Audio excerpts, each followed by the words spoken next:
Welcome back to my channel. So, you've uploaded a video and realized it's time to take it down. Don't worry, it is our best.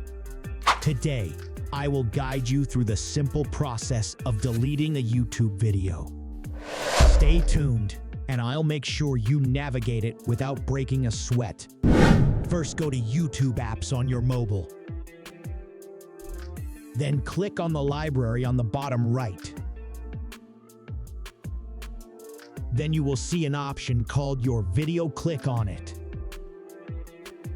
Then you will see your uploaded video. Now confirm which video to delete. Then click on the three dots icon next to it. Now see here, there is an option called Delete. Click on Delete option. Then click Delete if you want to delete the video. You have successfully deleted a YouTube video. If you found this tutorial helpful, give it a thumbs up, share it with your fellow creators, and don't forget to subscribe for more YouTube tips and tricks.